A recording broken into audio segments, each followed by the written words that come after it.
So welcome everyone. It's good to have a reasonably good turnout for this first webinar in support of CMALT. I'm Mark Northover, Acting Director of the Centre for Learning and Teaching at AUT, and I'm on the ASCILITE Executive, and one of the tasks that I have, one of the teams I'm on, is to support and promote CMALT. And I know we have a couple connected to the session who are already CMALT holders. Welcome Oriel and welcome Tom. We'll hear from Tom a little bit later. What I'd just quite like, firstly, can you just give me a bit of a hands up, a bit of a tick to tell me that you can hear me okay? That sounds all good, thank you.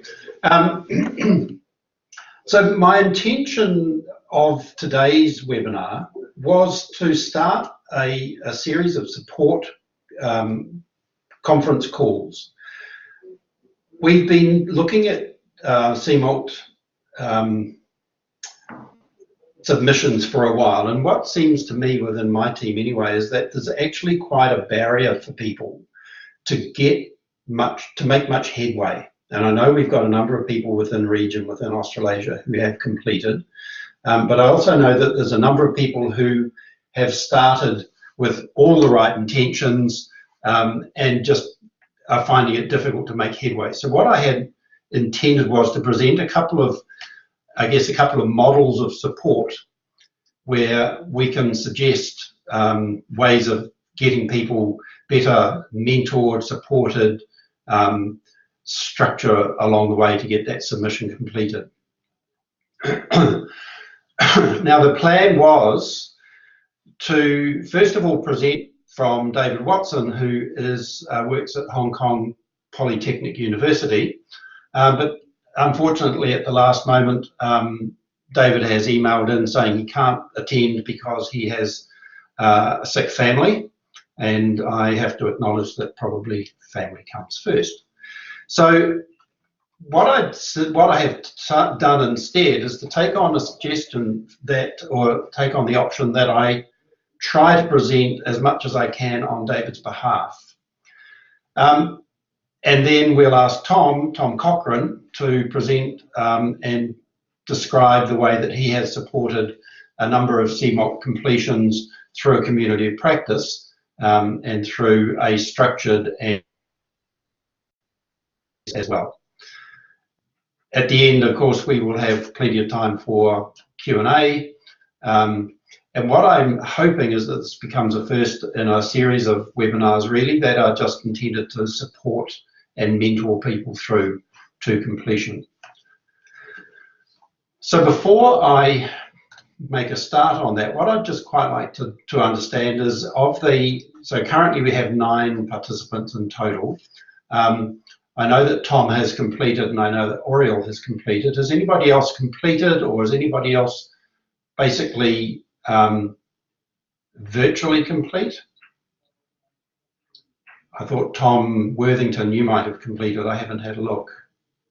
Just perhaps enter into the chat where you're up. Are you entirely new to CMALT? Are you partway down the track? Have you completed?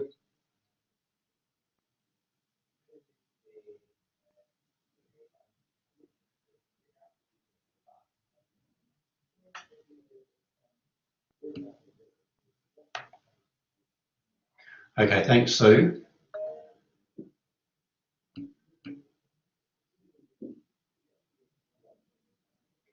Okay, Tom Worthington, you're actually about the same as me. I completed my submission, I think 2 years ago, probably 2015. Got some suggestions back and just thought, oh, I just can't face going through and doing it again. So just my laziness, I guess. But that's partly the problem, I think, is that we're facing a number of perhaps blockages along the way. So we've got a good variation, a good selection of people here today. Thank you for joining us. So the first thing I thought I would do is just to quickly present the concept. So this is just a screenshot of the alt page, which kind of stuck at the teaching, learning and assessment process. Thanks, Shen. Yes, I think different people have different blocks at different points, so it's a question of how to get beyond those blocks. So the idea of CMALT, Certified Membership of the Association of Learning Technologists, is that you complete a portfolio which says what you've done, why, and what you've learned by doing it, in essence. And so these are the different sections of the CMALT submission. Contextual statement really just is a statement of who you are and what you think is an overall vision for your use of learning technologies. Operational issues, which is day-to-day how you've used technology. Learning, teaching and assessment is reasonably self-evident. The wider context really relates to some of the more strategic or policy slash, sorry, who was that just, I saw a chat came up. Vibeke, you can only see the ASCILITE background. Am I missing something? Yes, you should be seeing a slide with some text on it. Can other people not see that? It should say the overview of the portfolio structure. Okay, thanks. Tom, Shen, Vibeke, are you perhaps not using the right browser? Might need to, yes, Chrome, try logging out. Okay, thanks. So the wider context is something that people sometimes get a little bit stuck on, because if you're working as a technologist in a support area, you might not be involved very much at the, what shall I say, the higher levels, the more strategic levels of the university or the institution that you work in. So we might want to discuss a little bit about that later. Communication, working with others, is just how do you collaborate, how do you communicate what you're doing, and the specialist option is an area that you can pick as an area that you have done some particular specialist work in. So overall, there's those really six areas: operational areas 1, 2, 3, 4, the specialist option, and the future plans that I think need to have a lot of detail, a lot of thought put into. So just going back to the work that David Watson had been wanting to share, what David's done is that he's built a whole online module for supporting a group of staff from 5 different institutions in Hong Kong. So they've got a collaborative undertaking here. He's actually built it all in an online course. And of course, he would have talked through this and explained the value of it. But since he couldn't attend, I've watched through a presentation he'd done previously, and I've stolen some screenshots from that presentation. And I do hope he doesn't mind. I've emailed him about this, but he's obviously busy looking after a small child. But you can see there that there are really 3 parts to the presentation, 3 parts to the portfolio. And those that have completed, particularly Aurel and Tom, if you wanted to come in on any of this and make comments, please do. But essentially there's 3 bits, as you can see David's put up there: description, what did you do, what did you use, then some evidence. And again, this is something that people can find a little awkward. Having screenshots, having evidence of what you did, how you did it, what form does that evidence take? You can see there's a list there of documents, links to websites perhaps. Sometimes when you've done something in the past without thinking about a CMALT portfolio, you may not have kept any evidence relating to that activity. So that can be a little bit of a problem. And then the third part, I think, is actually really, really important. It's the reflection part. So this is the bit really where, as part of the portfolio submission, you learn from your actions. You learn from what you did, why you did it, what went right, what went wrong, perhaps what would you do differently. And one of the key parts of seeing CMALT as a productive activity is that it is a reflection, it is a learning activity. It's not just a case of what you did and why.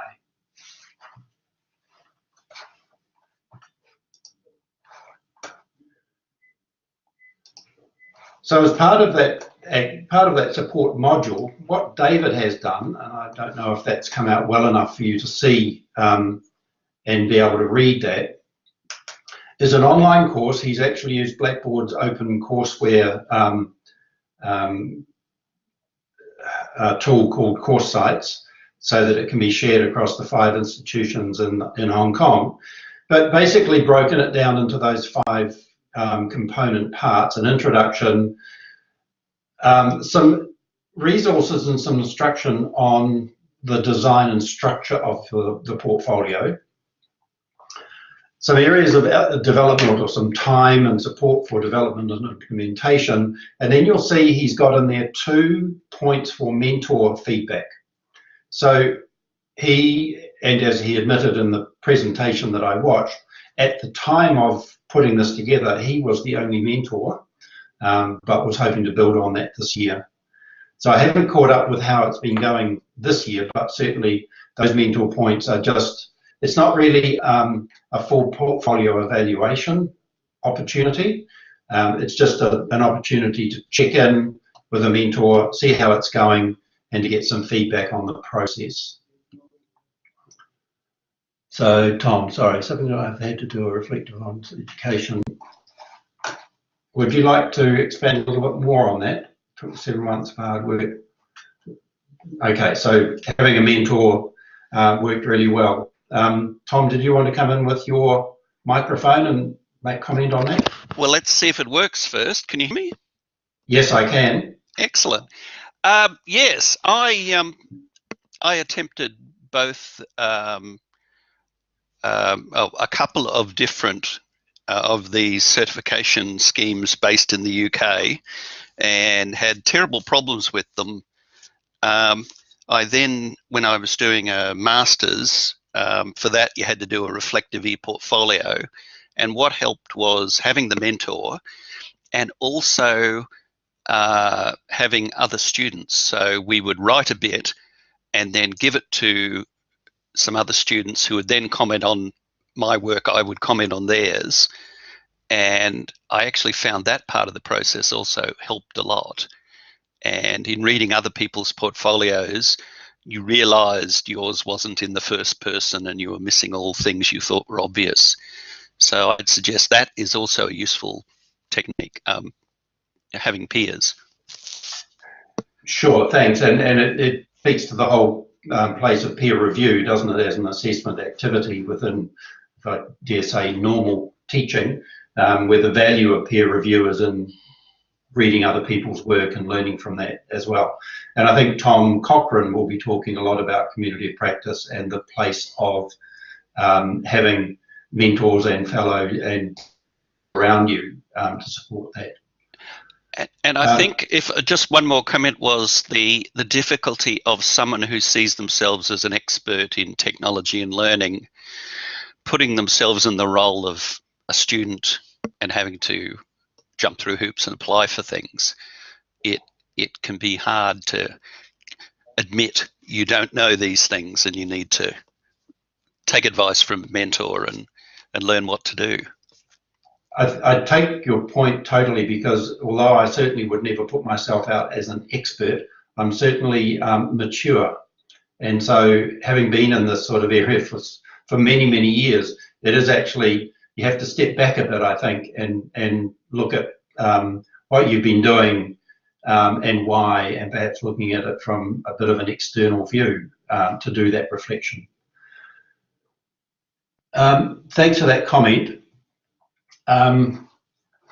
So the point about this process that, and again, I'm just trying to reflect on what David Watson would have presented. And can I just say too, I think Sue Tucker, when I was looking through the presentation that David sent me a link to, you were part of that. It was probably the end of last year, I think. Is that correct? I saw you there as a participant in that.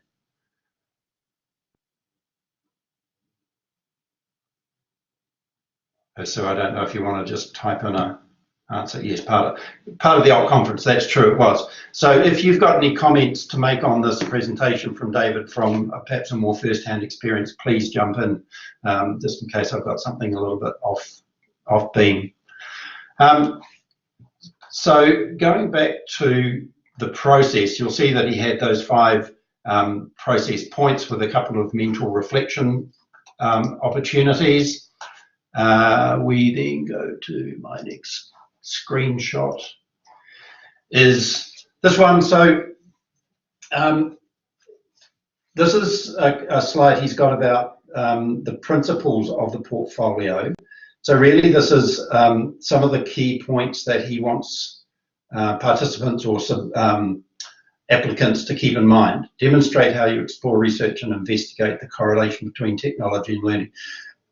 Certainly some of the members of my team are not academic members, they're allied staff members supporting technology.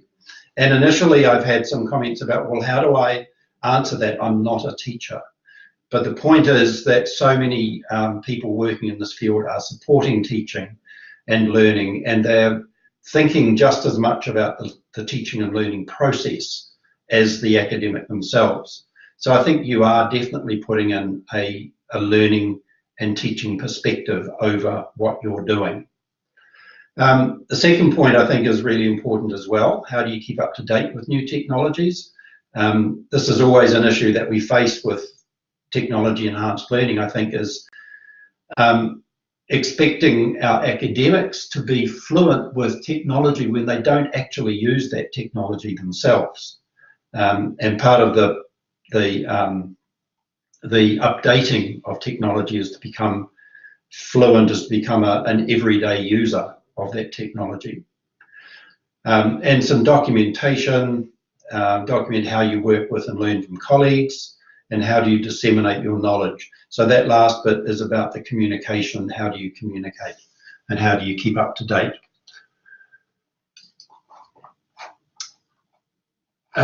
So the next slide, the next screenshot I had grabbed was, I think, that one. So when you've got to the point of asking for some mentor feedback, and this might be a fellow student, it might be a peer, a workmate perhaps, that's going through the process of a CMALT submission with you, or it might be somebody who's already received the accreditation. So have you got these points considered? You should be writing, you should be gathering your evidence, and you should, the last point there, should have tested and set up your platform. So that was an important point that I was going to mention as well. Selecting the platform that you're going to use.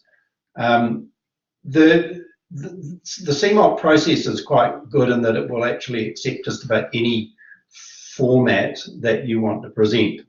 I know people have used a whole variety of e-portfolios. At AUT, we would probably use our e-portfolio, which is Mahara. I know a lot of people use PebblePad. Certainly Google Sites or WordPress are common options. Anything really that you can build a structured set of content, but it also needs to be able to link to other websites, to media that you want to include, so that you can demonstrate the evidence that you have. And then I think lastly, sorry, I'm a little bit hesitant because I am really paraphrasing a lot of what I saw from David's presentation. So how ready are you, do you think, for a mentor to give some feedback? And it depends on the mentor partnership and mentor agreement that you have, I think, as to how comprehensive that mentor is going to be. So is this seen as a very partial completion, and so you're getting some interim feedback, or is this seen as pretty much it's ready to go, and can you give me the final stamp of approval?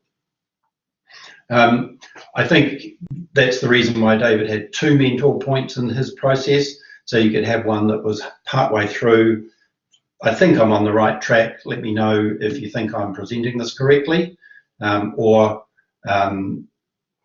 you know, should I be structuring it quite differently? and then you probably want to have somebody pass an eye over it at the last moment while you're ready to submit. Tom, you had a comment there. PDF word processor would do. Yeah, exactly. The reason I said CMALT is actually quite good is that the other, and I don't know if Tom, if this is your experience, was your other accreditation scheme was HEA, but I know that HEA, the Higher Education Academy, which is the academic accreditation scheme, I believe they really only accept Word or PDF, and which is fine because you can probably do most of what you need to, but certainly for CMALT, you can make it a little bit more complex using a fully portfolio tool. Viveka, mentor suggested getting one section ready. Yes, I agree. Certainly one or two sections and get somebody who's experienced in CMALT to give you some feedback and basically say you're on the right track or not. Typically, the feedback that will come through when you finally submit is that a section is perfectly adequate and is all there. So I think it's satisfactory, adequate, or unsatisfactory, or sorry, inadequate. So you get 3 different levels. Satisfactory means, yep, it's all there. Adequate means it's kind of a bit borderline, and inadequate means you've got some more work to do on it. So Kate found them valuable with my ASCILITE. Have you got an ASCILITE mentor that's specifically relating to CMALT, or is that an ASCILITE mentor for a different project? Sue and I are both being mentored by someone who's gone through the CMALT process before. Yep, cool. And is that at a sort of fully ongoing process through the writing of it, or is that just, you know, once or twice through the process? She's our mentor for this year, and we catch up on a regular basis monthly, and one of the key outputs is the CMALT portfolio, so getting regular feedback. So I've already received feedback for one section which was kind of not on the right track. I've then gone back and done some sections, just writing out some notes and documenting what kind of evidence I could get for that, and then gave her that to look at to see, okay, are those going to fit the bill, which then means I've got a clear action plan to flesh those out. So that's how I've kind of approached it. Excellent. Yeah, and Oriel, I put in a smiley face there. Did you want to make a comment? I know Oriel's been through this and has been an assessor. And Oriel presented our CMALT webinar last year. I don't know if you have any further comments to make, Oriel. Yeah, I think it's working. Yeah. The main thing I think where people fall down is that reflection part. So I think those questions that he's shared earlier on were the key things, but also we found trying to track down evidence and what kind of constitutes evidence is another thing as well. So it's kind of in between the two. I shared my portfolio with Kate and Sue, and it was from an early one. And I shared with them that it got progressively weaker. It started off very excellent, then it got down to sort of vaguely adequate because I ran out of steam. So you really need to focus on all sections if you want a good result coming back. And I think the main thing was the reflections got to be really personalised and specific to the kinds of evidence that you're showing. The other hint I had was that you can have one really big project and tease a lot of things out of it, which cuts down the amount of evidence that you've got to find. So that's a great suggestion. Yeah, running out of steam sounds rather familiar, I have to admit. Okay, so I think that's all I wanted to present from David. Now, the reason for pulling him in as a presenter was that he had built this all as a fully accessible online module that people go through at their own pace. Tom Cochrane, I think, has quite a different approach to this. So I'd quite like to pass over to Tom to describe and share his approach. Are you okay with that, Tom? Yeah, sure. That microphone working all right? Yep, can hear you fine. Cool. Okay, so I just posted a link to some notes in the chat, which is an Evernote file, but it'll open up on your web browser if you've clicked on it. And it's really just sort of some background supporting sort of notes. let me see, can I share? No.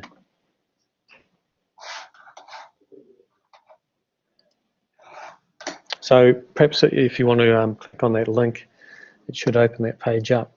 And it just gives a brief overview of comparison between CMALT and HEA to start with. Can I screen share, Mark? Yeah, you should be able to. Oh, hang on, I haven't given you, sorry, I haven't given you moderator rights yet. My bad. There you go, you should be able to share now. Okay. So,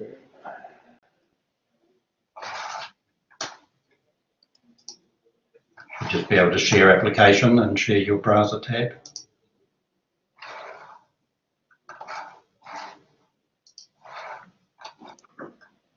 right, it's just adding the little extension for Firefox. Oh, okay.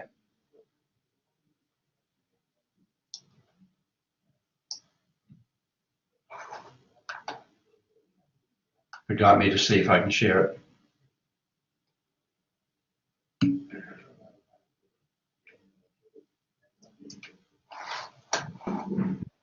All right, I just had to rejoin the session, so hopefully I'm back in.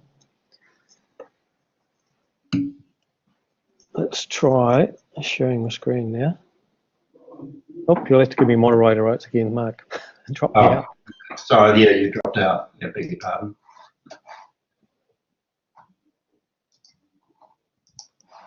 Okay. All right, okay.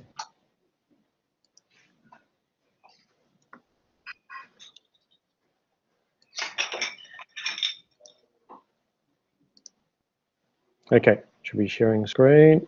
Getting infinite there. Okay. Cool. That's it. Okay, so you should see Evernote there, hopefully. So there's a QR code, and then there's a short link to these notes, which is bit.ly, and it is case sensitive, so to small q, large M, C, big B, T, big J. And this just goes a lot of the stuff that Mark's already talked about, so I'll just skip down a bit. At AUT, we have two sort of parallel streams for teaching and learning accreditation, professional development. One is focused on HEA, the other is focused on CMALT. So we have Ako Aranui, which is HEA, and CMALT, which is what Mark asked me to talk about today, which really focuses on CMALT accreditation. So he's talked about the basic structure.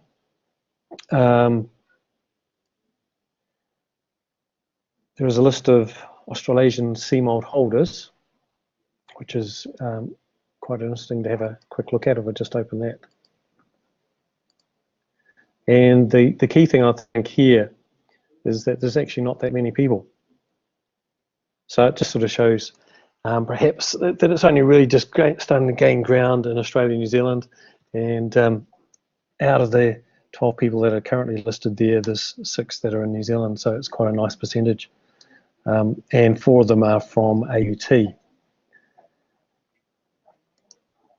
So having a look at CMALT, really CMALT was developed as a professional development platform, not specifically around CMALT as such, but the idea was for CMALT to be an optional outcome so that people could use CMALT as a way of generating evidence for a potential CMALT portfolio that then they could write up and submit for CMALT accreditation. So CMALT's more about providing people with an actual professional development experience and really trying to embed the idea of using social media for teaching and learning, and at the same time providing this online pathway or e-portfolio of evidence. So we really framed it around a connectivist CMOOC or MOOC, where it hasn't actually been massive as such. I think we've had 77 people do CMALT over the last 3 years. We've done 3 iterations of it. But it's certainly open and it's online. And it's not really a course either. It's more about connecting people and giving them an experience. So there's not much live content on CMALT. It's about trying to generate ideas and getting people to actually share share content. So if I just jump to MossaMelt itself, here's the site, and it's just mossamelt.wordpress.com. So answer to Tom Worthington's question, I think there MossaMelt is simply a concatenation of mobile social media learning technologies. Yes? Yeah, I'm just in a different window, so I'm not seeing the chat come up. Sure. Yep. So yeah, Mark, if you want to sort of feed those questions through, that would be useful. Yep. Yes, so that's what it means. It's just used as an acronym for mobile social media learning technology. So MossaMelt, it's kind of like a cheese toasted sandwich. And we use WordPress as the host, the platform. And part of the reason for that was just to make it open, but also as a model for participants to consider using something like WordPress for their own portfolios. So having gone through an experience of using WordPress and Google Plus discussion forums and Twitter for feedback, etc., then hopefully they would have a model for how they could then use these tools to create their own CMALT portfolio based upon them. So a little bit of an overview. We just finished the third iteration of MossaMelt a couple of weeks ago, and it was just interesting to have a look at some of the stats. So I just pulled the stats from WordPress, which is another cool thing about WordPress, is it gives you these stats. So over 3 years we've had 54 posts, which is just triggering events, ideas to get people thinking and communicating. We've had 3,500 views and 1,346 actual unique visitors, with our best post on December in 2015. So it's nice to be able to sort of see there has been some interaction with what we're doing beyond perhaps the 75 people that have, or 77 people have actually enrolled in it as such. And I've got a link there to some example portfolios, but we can come back to that a little bit later. And just clicking back to our Evernote overview, we have what we call sort of an ecology of resources, which is just it's a grouping of tools that we use to facilitate MossaMelt and build this community, this virtual community. So the core is a Google Plus discussion, so the community hub. We have the WordPress site as the main admin and documentation, I guess, hub as such. And we have a section there called the project bank where people can share their own ideas. Particularly what we want people to share are assessment ideas using different learning technologies, and it goes into like this project bank that people can then use and rate. So if we click and have a look at the project bank here on WordPress, it'll load this up in a tab. And we just got a few sort of activities, one per week for people to be able to share ideas. And so for week 1, it's about sharing images online. And we've had 5 people submit ideas there. And what people can do is they can share their ideas, a brief description, they can vote on these. And so this one's got 4.5 stars with 2 votes. And you can go into there, find out more about the idea, and you might be able to repurpose that idea for your own. So the idea is about sharing participants' ideas and then repurposing them for your own context as such.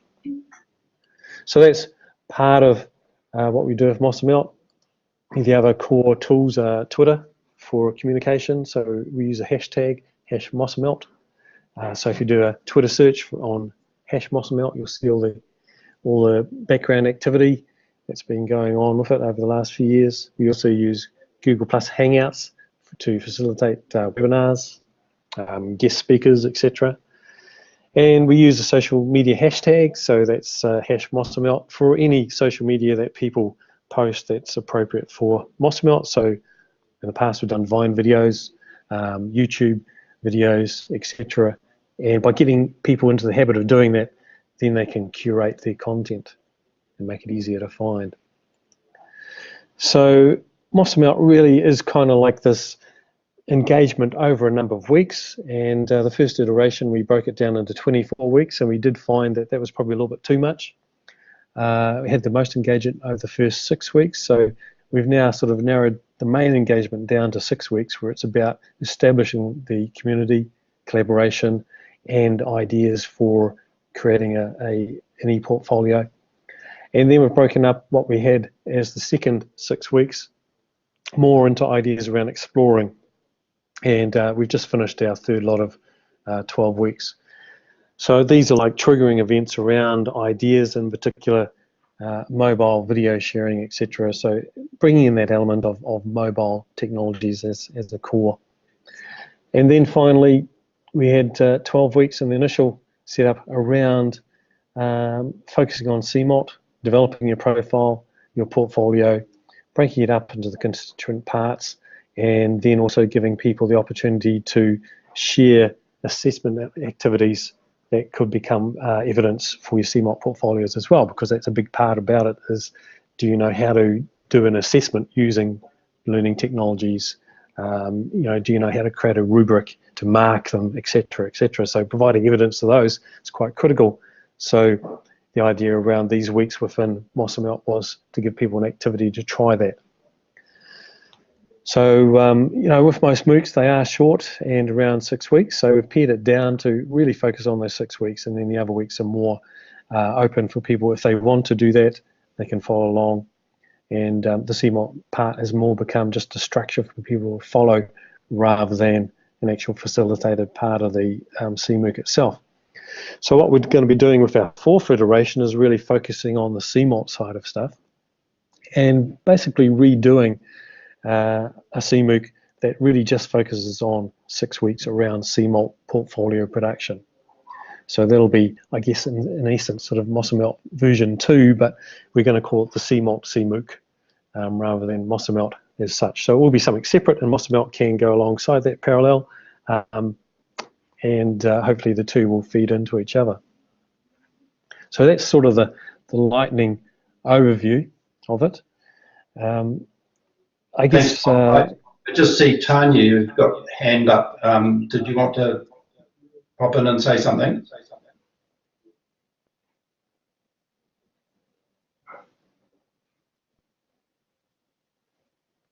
I can't see the question there, Mark.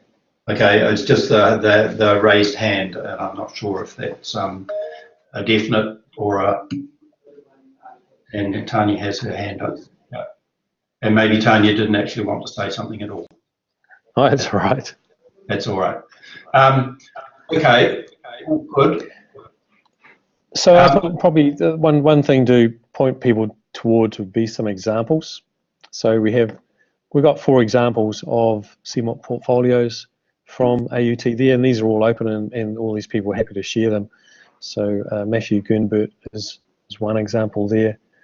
And we have encouraged people to use WordPress for their CMALT portfolios. I think one of the cool things about using something like WordPress, it's very easy to make a structure around it, and what we suggest people do is initially just go into whatever portfolio system they want to use, in this case WordPress, and create a section for each of the key sections for their portfolio. So just creating a blank page for, operational issues, teaching, learning, the wider context, communication, specialist option. And what I've done and what most of these people have done is they've created these pages on their portfolio, and they've gone back into them when they've had time and filled them out sort of iteratively. I think only one person has done this in bulk, which is Danny. She just sat down and did the whole thing for a week. Everyone else has basically just sort of chipped away at it over a period of about 6 months. And that's certainly what I did. Can I just jump in? Oriel said that I think we've lost the screen share. If you got something up there that you were wanting to share at the moment. Yeah, it was Shall I try screen sharing again?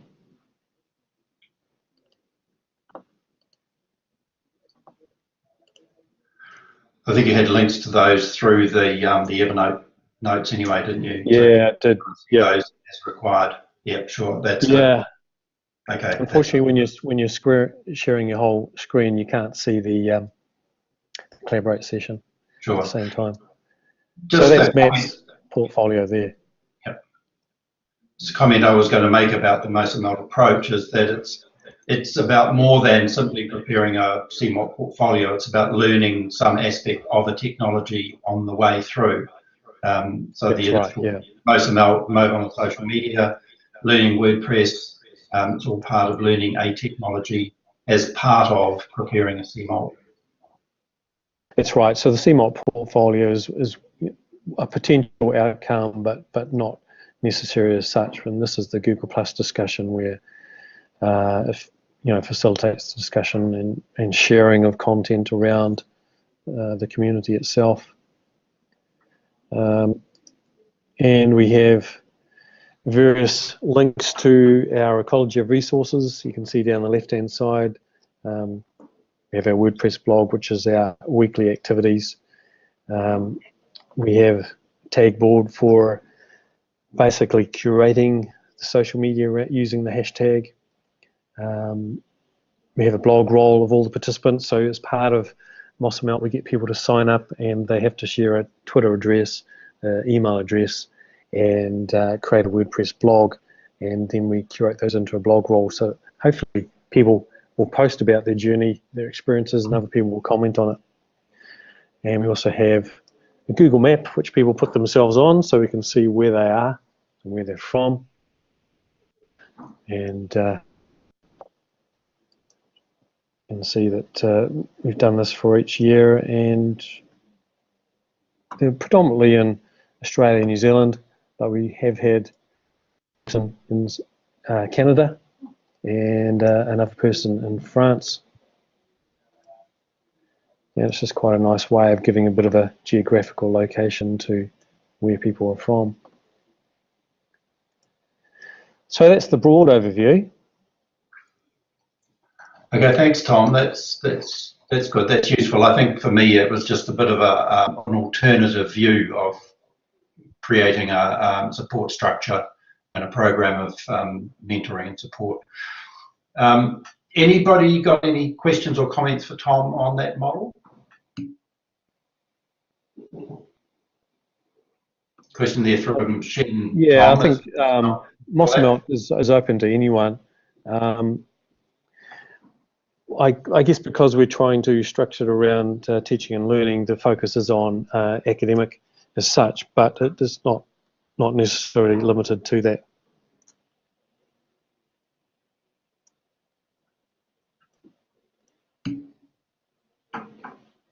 Any other questions of Tom? I'll just share the sign up link if anyone's interested. It's actually linked off the main site, but I'll chuck it into the chat.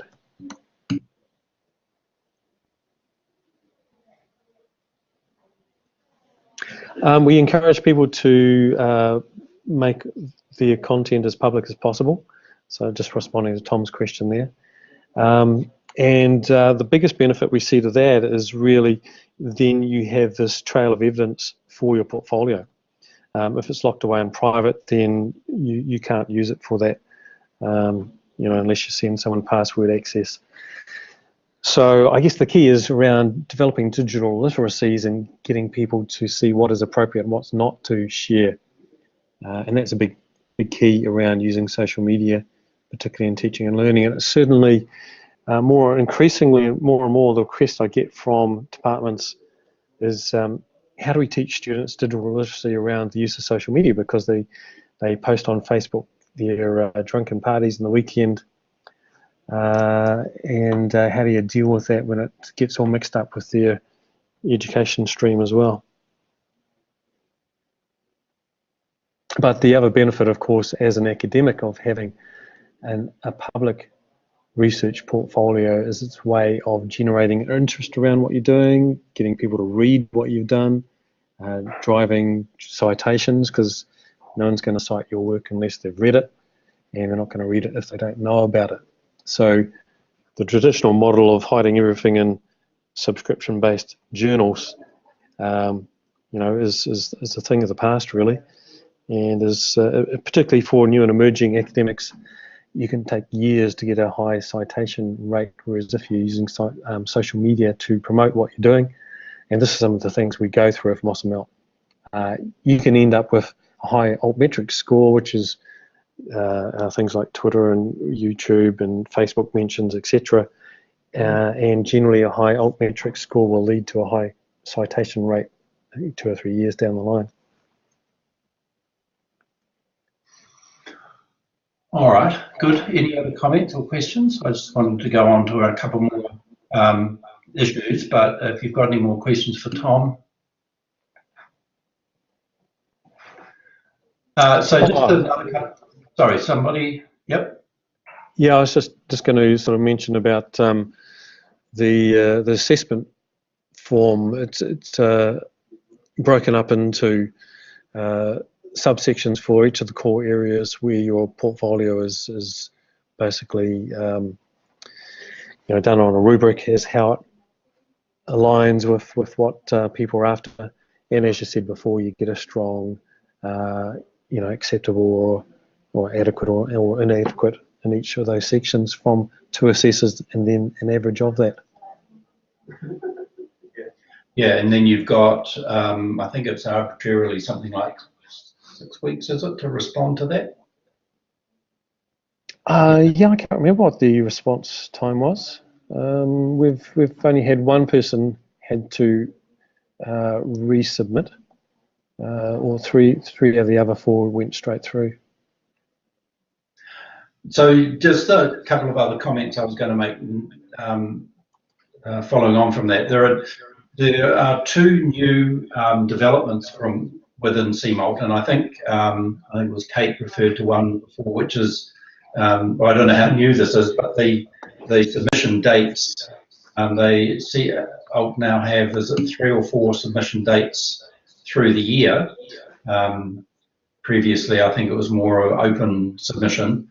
So you do need to meet a particular deadline, and the next one is something like October, I think. Yeah, 1st of October. So those dates. I don't know if somebody got more clarity on that.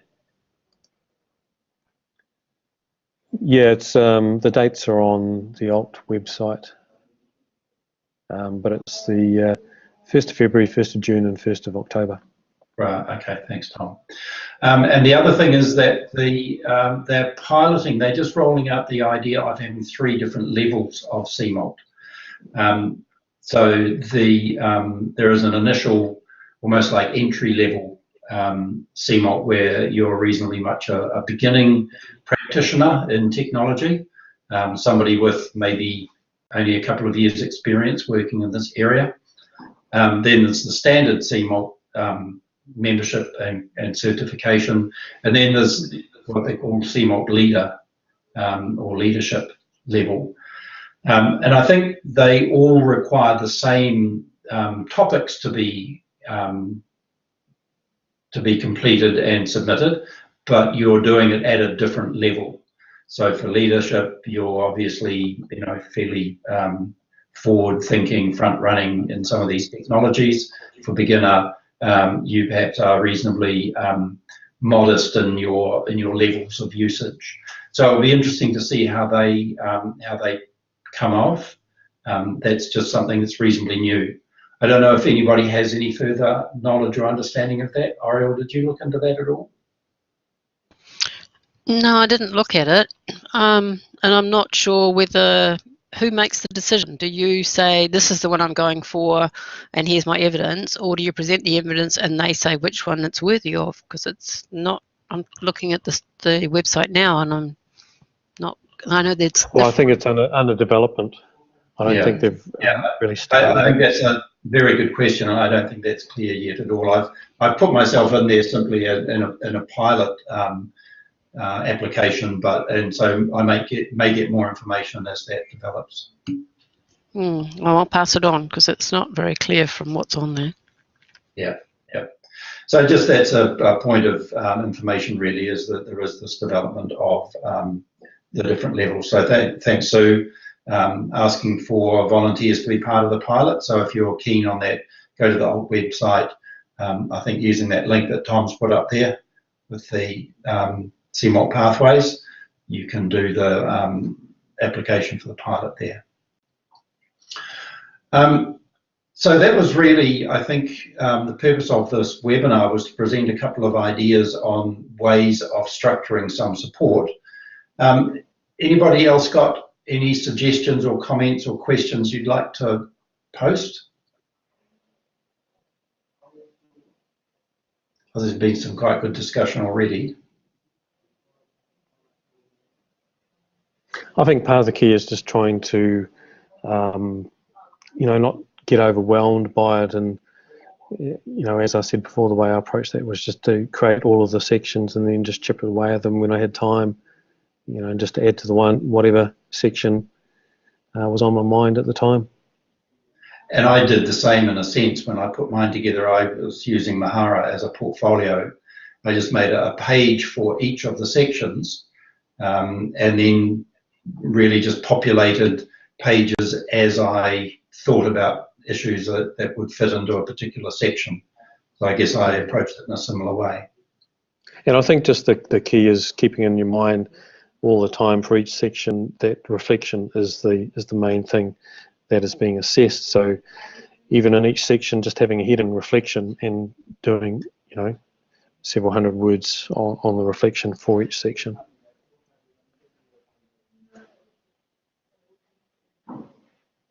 Now sorry, Vivica, you're putting, I see your microphone going on. Did you want to say something? Please do. Well, I suppose I'm quite conscious that behind CMALT is a UK, accreditation, body or organisation. So I suppose the part that always pops into my head is, why don't we,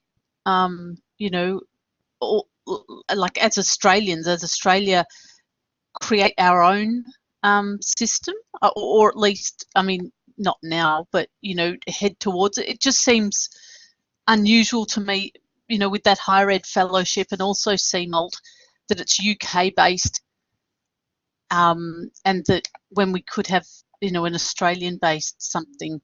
So I don't know if anyone has an opinion about that. Well, it's a really interesting point, because I'm also working with or assisting from AUT our development of our HEA fellowship program. And Tom referred to that before in those Evernote notes, a program called Ako Aranui, which is really looking at the UK professional standards framework, for those that you know a little bit about HEA, but putting a New Zealand, really a Maori worldview of values over that professional standards framework. And it's something that the HEA in particular have been incredibly interested and I think really very sympathetic to.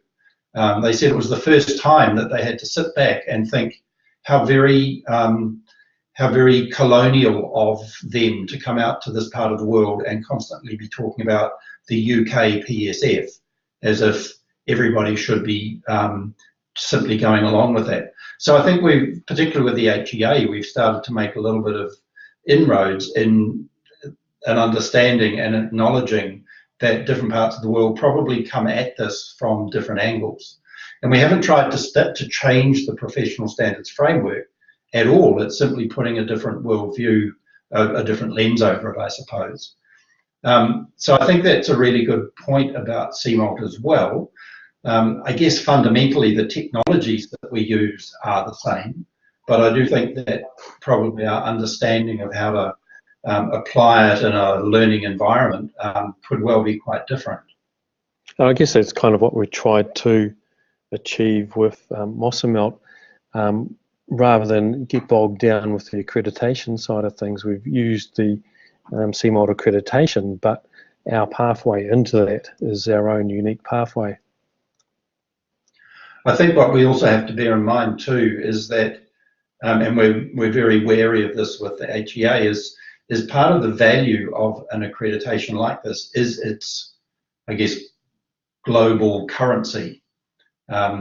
So if you want something that has some value outside of your own immediate institution, it needs to align with the standards, I guess, that are used by other holders of that accreditation. So it's important to make it relevant and make it appropriate for our situation, but also to make sure that it does align with that accepted standard. It's a fine line, I agree. So we had some comments coming in from others. Thanks for doing that. And this traction. Kate, your question about traction. There is growing traction within Australia in particular. The latest figures, I believe, for HEA is that there are something like 88,000 HEA holders, of whom 86,000 are in the UK. It is something along that order. So there are 2,000 HEA fellow holders outside of the UK, the majority of whom I believe are in Australia. There are quite some hundreds in Australia, and I don't know, just dozens, I think, within New Zealand. So New Zealand and Australia are probably two of the countries that are making some strong inroads into HEA. Now, as Tom says, only 360 CMALT holders globally, whereas HEA is getting close to 90,000. So it's a very different scale. And it is a question I pose to ALT occasionally as to, we need to make sure that we build the value and the credibility of CMALT so that the numbers become more compelling. At the moment, I think people might look at CMALT and think, well, really, is it worth putting in that much effort? So what we're trying to do, I think, is say we do see value in it. We do see value in completing it. We just need to get a bit of critical mass to make that value more well known.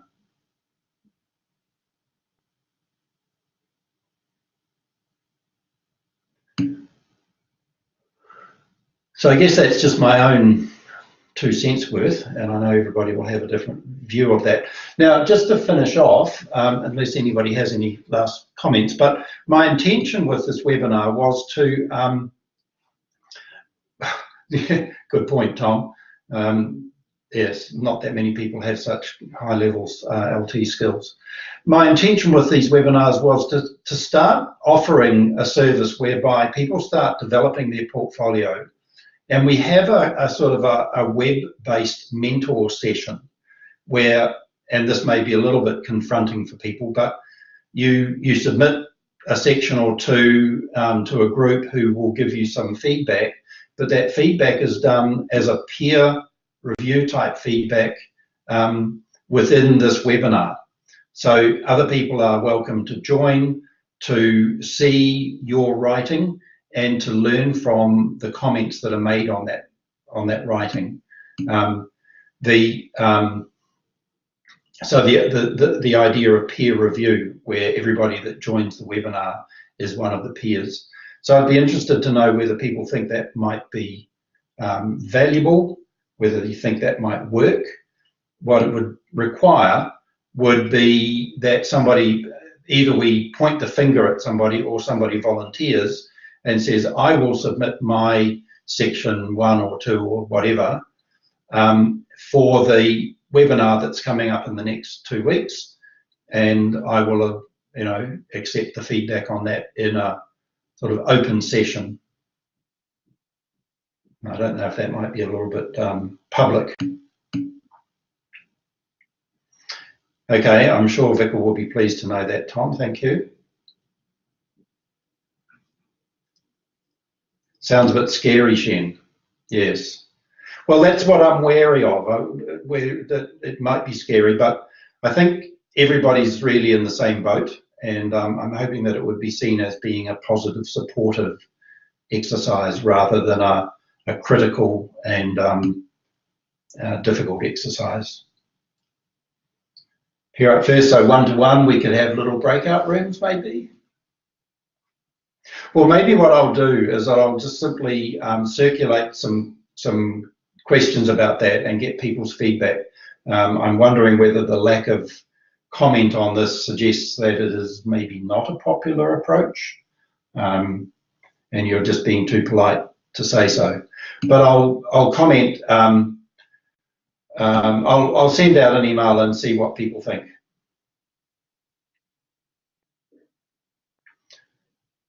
because I'd like to become a little bit more proactive in giving support and getting people along the journey. So we've reached our hour, and I think that's probably done, unless anybody's got some last minute comments to make. I would like to thank you all for participating. I'll stop the recording. I'll be sending the link to the recording out. So please, feel free to share that link to anybody that you think is interested. I'll just post a link to our CMALT project if anyone's interested in sort of following along with that. Yep, so sure. Grab that URL.